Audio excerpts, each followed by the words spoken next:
play action. Now it's Brady. And he will go down. A Cowboys sack.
He's brought down back at the 16-yard line.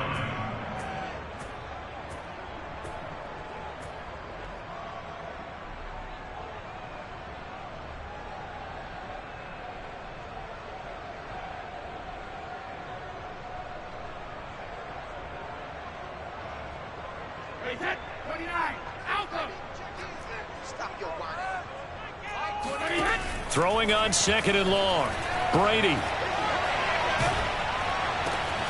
He completes this to Russell Gage. But defensively here, Charles, I'd have to imagine coming up with a game plan to stop Tom Brady. Many have tried, few have succeeded. But what do you see as their best course of action? Well, besides stating the obvious, which is having great guys who can cover, and we know how difficult that is in the NFL, I say it's inside pressure. The guy's up the middle in his face because he's not the type of athlete who can get out to the perimeter and hurt you. He likes to step up in the pocket and throw downfield. If you have a couple of good pass rushers right in his face, right in his grill, that's your best chance to slow him down. Sheds off the tackle. And all the way down to the 22-yard line. A big play that time for Tampa Bay. Brandon, we've both been around the game long enough that we know that in pregame, Defenses are pretty amped up, aren't they? I mean, they're pounding lockers, and they can't wait to get out there. But when you hit them with some big pass plays early, it takes the starch right out of them. So the big play gets them all the way down to the outskirts of the red zone here for 1st and 10. Working from the gun, it's Brady. He rifles one, that's going to be intercepted. Picked off by Anthony Barr. And the Cowboys are going to get possession here as they force the opening drive turnover. That right there is the inauspicious start that they were hoping to avoid, the turnover on the first possession. I love how you use those college-bound words like that, inauspicious. Well done. I really appreciate that. But here's the thing for me. I'm just wondering if their game plan is incorrect. You know, I think they felt like they could come in and throw it around pretty well. That interception early, they may rethink how they go about attacking. 2 yards on the carry there. It'll be 2nd down. Well, any lane that might have been open there was closed pretty quickly, and that was because the defensive front, they won that battle at the point of attack at the line of scrimmage. They used great leverage, held their spot, and stacked him up.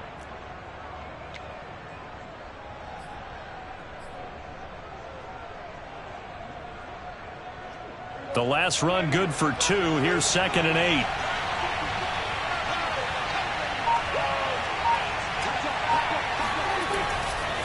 They'll try the right side with Elliott.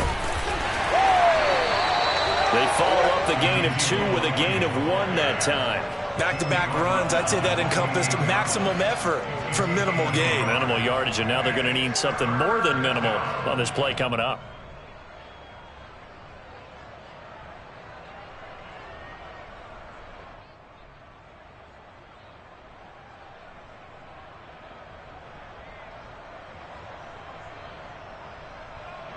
And the Bucs with an extra defender in the secondary now on 3rd down.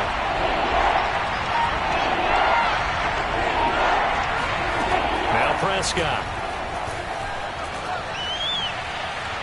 And that will be incomplete. It certainly didn't appear that that's where he wanted to go with the ball initially, so he tried to get something out of it by dumping it off to his running back unsuccessfully.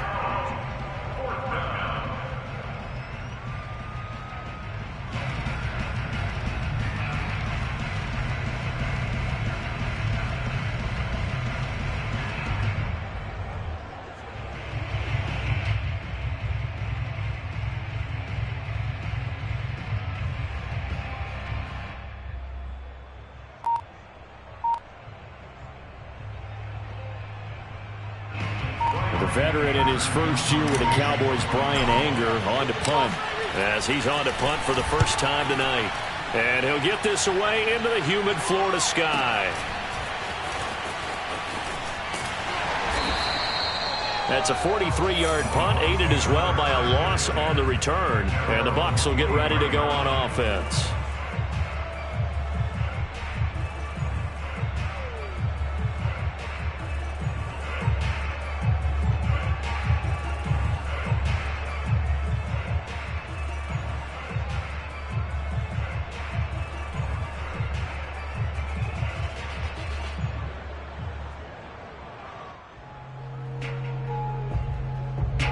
The Tampa offense ready to get their drive started.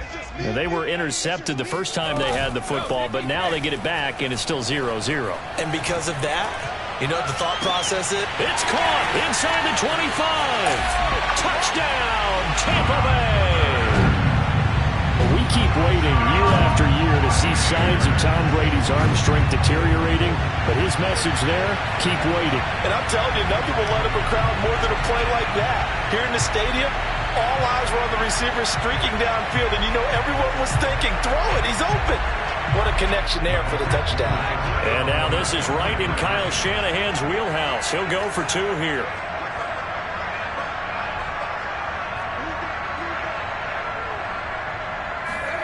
Brady's going to look to throw. It's caught. And it's 8-0. He hits the big target for the 2-point try. Defenses hate those guys, especially around the goal line. It's hard to decide who you're going to put on him. Are you going to put a smaller corner on him? Are you going to put a safety who doesn't have maybe the same coverage skills? How about a linebacker? He may have the size, but he's not used to really covering in space. That's why the tight end gives you such a great advantage when you're throwing the football.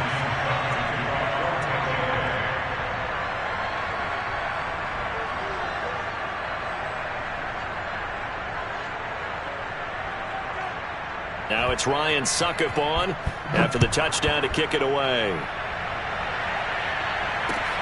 This is Tony Pollard.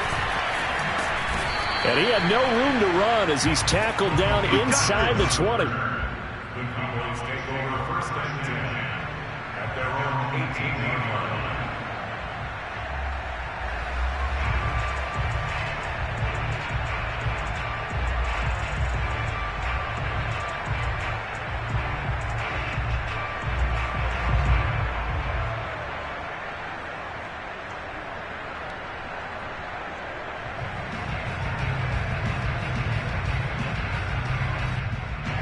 About set for this next drive by the Cowboys offense. They went 3 and out on their first drive of the new season. Not an ideal beginning as they start drive number 2, 1st and 10. They'll start the drive with Elliott. And not a whole lot to speak of there as they'll bring him down shy of the 20.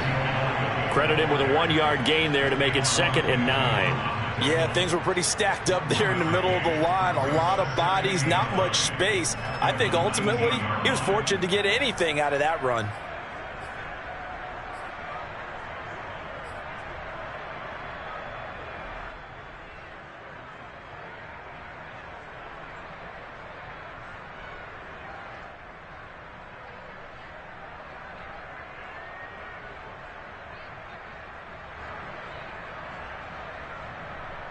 Second and 9.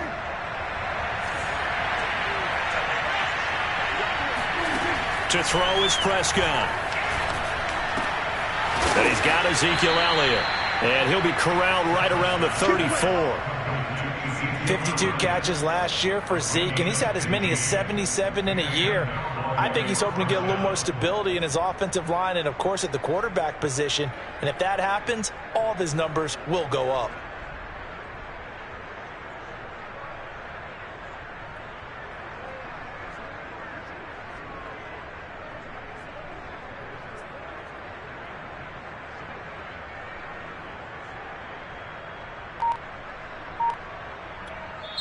And with the play clock winding down, we're going to get a timeout. They'll have 2 remaining as we step aside here in this first quarter.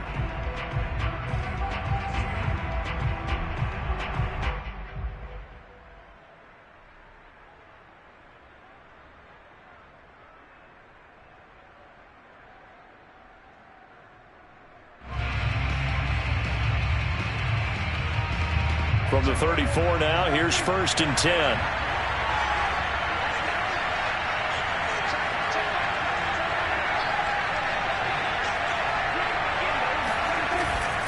A first down carry by Elliott. Unable to corral him. He fights through. And they're going to have this across midfield and inside the 45. Something to watch here in week 1 of the season, tackling. Because you and I both know that in the preseason, a lot of these guys don't play a whole lot. Plus the intensity and the speed really ratchets up on opening week.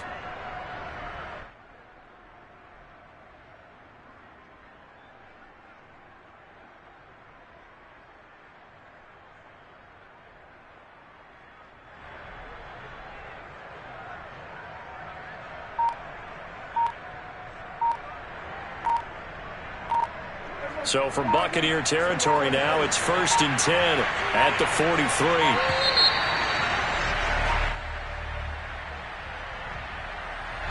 He didn't seem in a rush. I guess they just didn't know where the play clock was. I think you're right about that because there was no hurried movements there, right? No up-tempo at all. Clock just ran out. I think he was as surprised as maybe his bench was.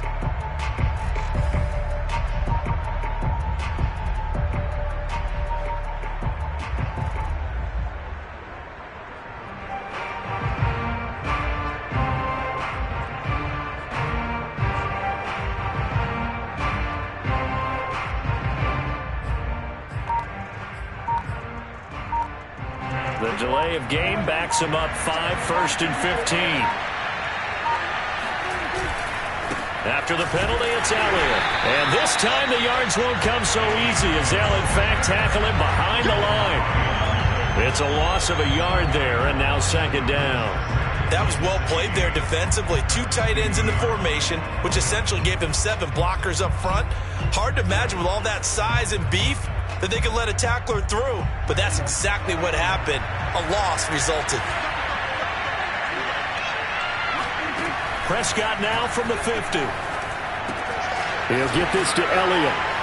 And he'll get it inside the 40 to the 39. One quarter down, 8-0 the score.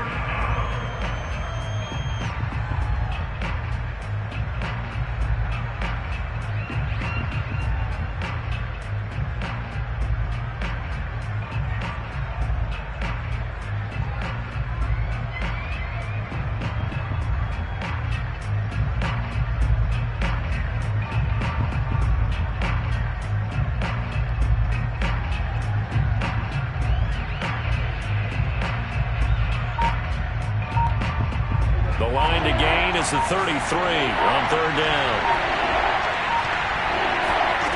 Throwing, Prescott. A dump off to Elliott. And he'll get it down on the play to the 37. That's going to bring up fourth down, only a gain of 2 there. We can make this one pretty simple. Locked up all of his progressions downfield, forced to get it to his running back. But how about the way they ran to the football and knocked him down to force a fourth down?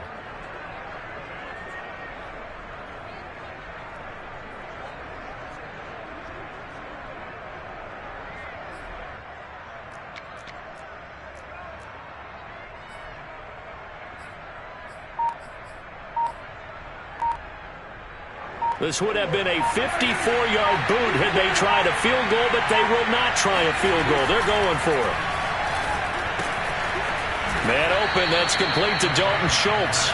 And he works it past the 30, almost to the 25. And that's a big pickup of a first down. And you know that all week, both sides of the ball, offense and defense, are going through every situation. And in this case, the offensive guys had the right play dialed up because defensively, you work on fourth down situations as well. And deflating for the defense. They can't get the stop here.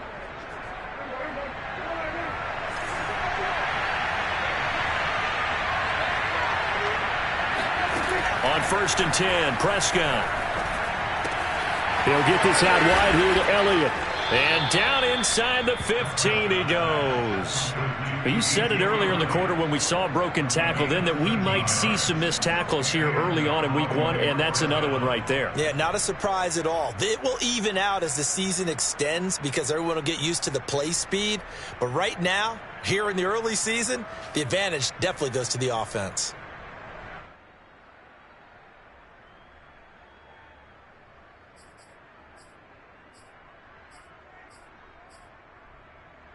Here's a 1st and 10 at the 14-yard line.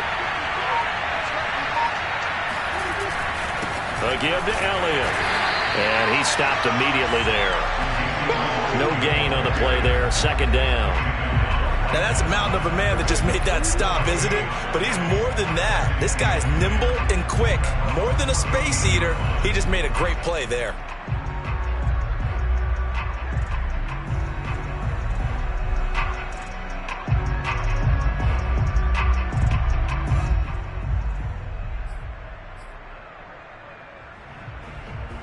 Here's 2nd and 10.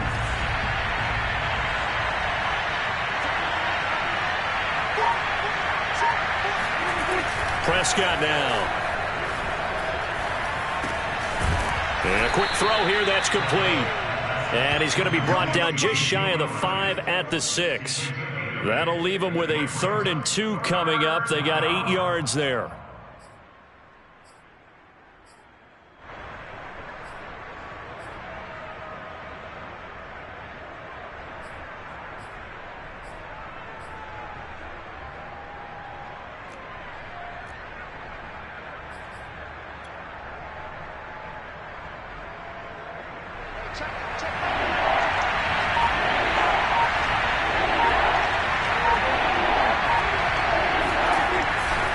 They'll try and run for it with Elliott.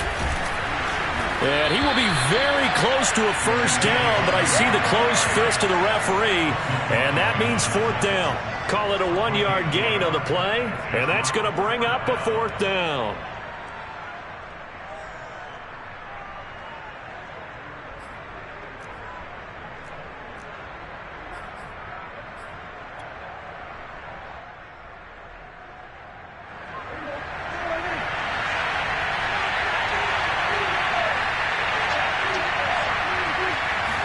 It's a keeper with Prescott. And this will depend on the mark. I'm not sure he pushed the line forward. And indeed, he did not. They stop him. They'll get neither the touchdown nor the first down. And that will force a turnover on downs.